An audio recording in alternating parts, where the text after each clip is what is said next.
Maintenant, a déjà levé le voile sur ce qui va se dérouler maintenant. Donc la classe de 5e et 6e tourisme a fait une version 2019 des textes de l'évangile autour de la naissance de Jésus et des prophéties qui l'ont annoncé. Donc j'espère que vous êtes prêts, que vous êtes ouverts d'esprit, puisque c'est un petit peu décalé quand même. Et j'espère que dans les coulisses aussi on est prêts. Oui, j'entends rien, vous êtes sûrs, vous êtes prêts? Allez.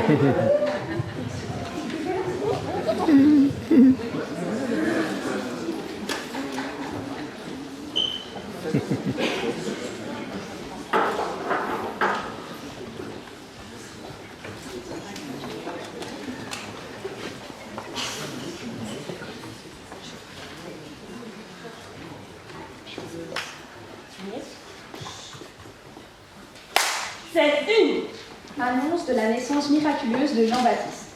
Au temps où Hérode était roi de Judée, il y avait un prêtre nommé Zacharie qui appartenait au groupe de prêtres d'Aaron.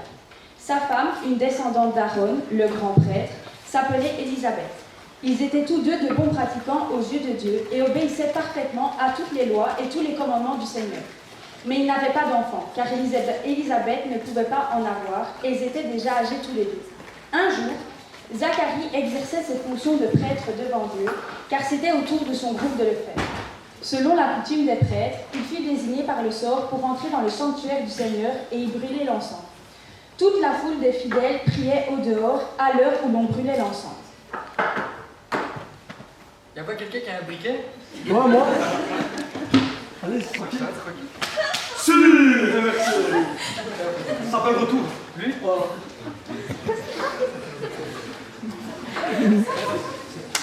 Non, c'est pas ça. Ciao. Un ange du Seigneur apparut alors à Zacharie. Quand Zacharie le vit, il fut troublé et saisi de crainte. Mais l'ange lui dit: N'aie pas peur, Zacharie, car Dieu a entendu ta prière. Et Élisabeth, ta femme, te donnera un fils que tu nommeras Jean. Il sera un grand serviteur du Seigneur et ne boira pas du tout. Il viendra comme messager de Dieu pour réconcilier les pères avec leurs enfants et ramener les désobéissants à la sagesse des justes.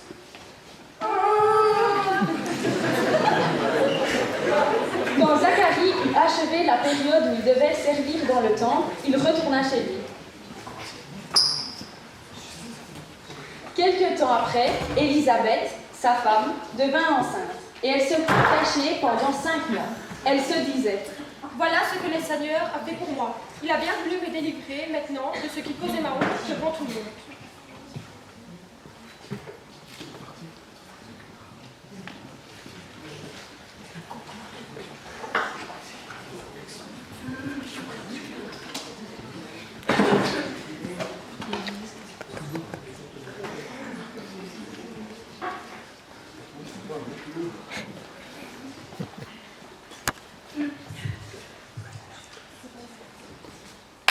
Scène 2. Annonce de la naissance de Jésus à Joseph. Voici comment arriva la naissance de Jésus-Christ.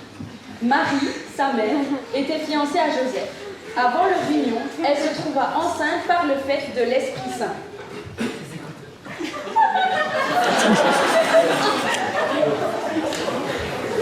Joseph, assieds-toi, il faut que je te parle. Qu'y a-t-il? Je suis enceinte. Oh Marie, que le mal que l'on me fait. Oh Marie, si je pouvais. Joseph, son mari, qui était juste et qui ne voulait pas la dénoncer publiquement, décida de la répudier en secret. Comme il y pensait, l'ange du Seigneur lui apparut en rêve et dit: Joseph, fils de David, n'aie pas peur de prendre chez toi Marie, ta femme, car l'enfant qu'elle a conçu vient de l'Esprit Saint. Elle te donnera un fils que tu nommeras Jésus, et il viendra pour retirer tous les péchés de son peuple.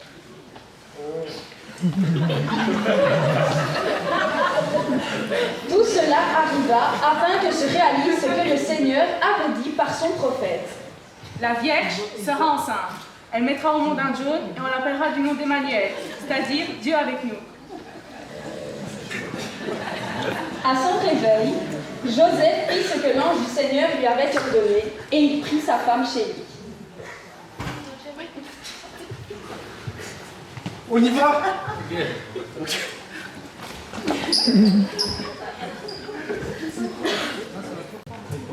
Marie rend visite à sa cousine Élisabeth. Dans les jours qui suivirent, Marie se mit en route et se rendit en vitesse dans une localité de la région montagneuse de Judée.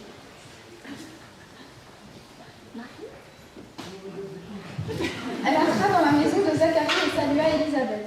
Ça va, cousine. Ce qu'il est gros, il a pris sa mère, dis donc.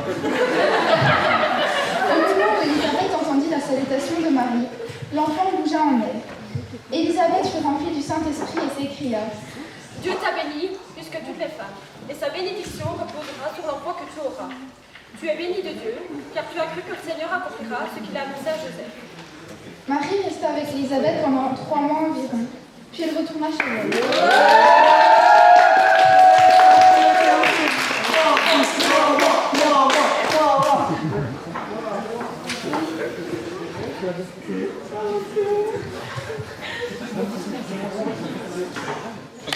Scène 4. La naissance de Jésus.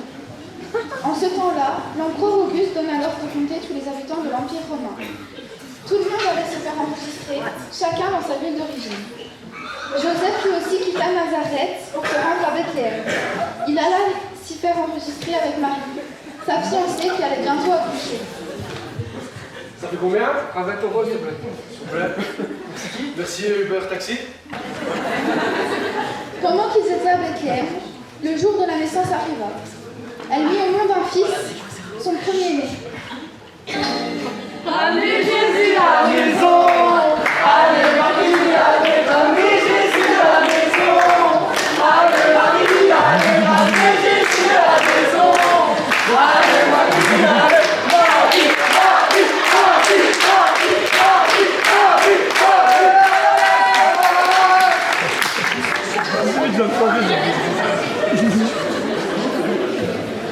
Un ange apparaît à deux bergers. Cette même région, il y avait des bergers qui passaient la nuit dans les champs pour garder leurs troupeaux. Un ange leur apparut et la gloire du Seigneur les entoura de lumière. Ils eurent alors très peur, mais l'ange leur dit: N'ayez pas peur, car je vous apporte une bonne nouvelle qui réjouira tout le peuple. Cette nuit est né pour vous un sauveur, c'est le Christ, le Seigneur. Et voici le signe qui vous le fera reconnaître. Vous trouverez un petit enfant enveloppé de l'ange et couché dans une crèche. Tout à coup, il y eut avec l'ange une troupe nombreuse d'anges du ciel, qui louaient Dieu en disant: Gloire à Dieu dans les cieux et paix sur la terre pour ceux qui l'aiment. Lorsque les anges les eurent quittés, pour retourner au ciel, les bergers se rendirent à Bethléem. Oh, il est mignon.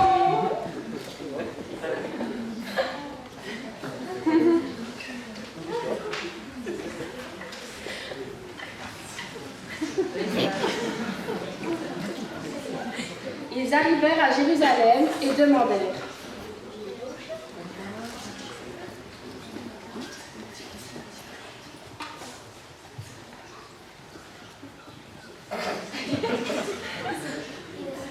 Où est le roi des Juifs? Nous avons vu ce Natal apparaître en Orient, et nous sommes venus le kiffer. Quand le roi Hérode apprit cette nouvelle, il fut troublé, ainsi que toute la population de Jérusalem. Il dit: Ramenez-moi le chef des prêtres. Puis il leur demanda: Quand le Christ va-t-il naître? À Bethléem, en Judée, car voici ce que le prophète a écrit. Et toi, Bethléem, au pays de Juda, c'est de toi que viendra un chef qui conduira mon peuple, Israël.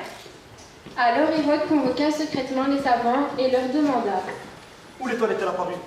Puis il les envoya à Bethléem en leur disant: Allez me chercher des renseignements précis sur le Djoun. Et quand vous l'aurez trouvé, envoyez-moi un snap que j'aille moi aussi. Après avoir reçu ces instructions du roi, ils partirent. Ils virent alors l'étoile qu'ils avaient déjà remarquée en Orient. Elles allaient devant eux, et quand elle arriva au-dessus de l'endroit où se trouvait l'enfant, elle s'arrêta. Ils entrèrent dans la maison et virent l'enfant avec sa mère, Marie. Ils se mirent à genoux pour kiffer l'enfant. Puis ils ouvrirent leurs bagages et lui offrirent des cadeaux: un nouvel iPhone, une PlayStation 4 et un bar. Cependant, Dieu leur dit.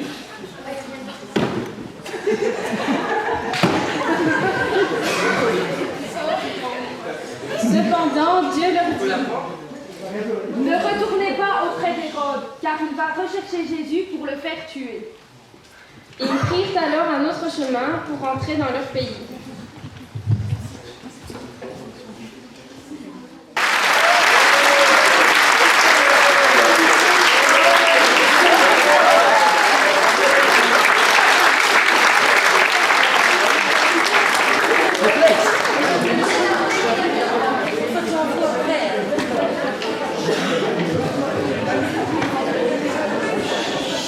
Madame Chevalier, une petite présentation de ces élèves. Ah, vous voulez qu'on les présente? On peut les présenter aussi rapidement. Pendant que les élèves reviennent pour se présenter de ce qu'ils ont préparé,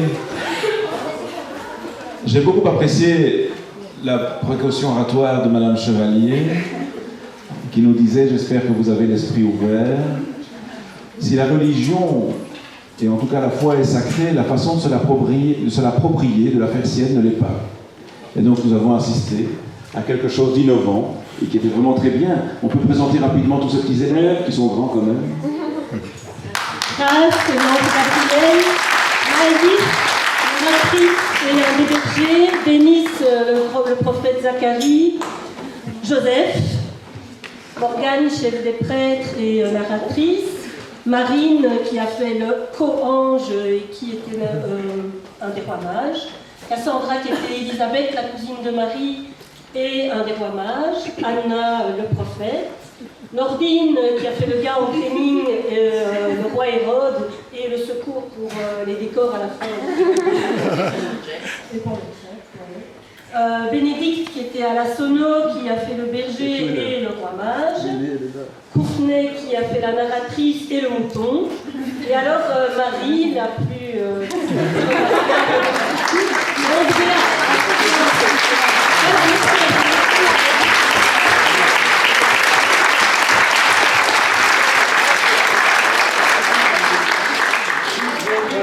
Nous en profitons aussi pour remercier Madame Godot qui est toujours aux manettes à l'arrière.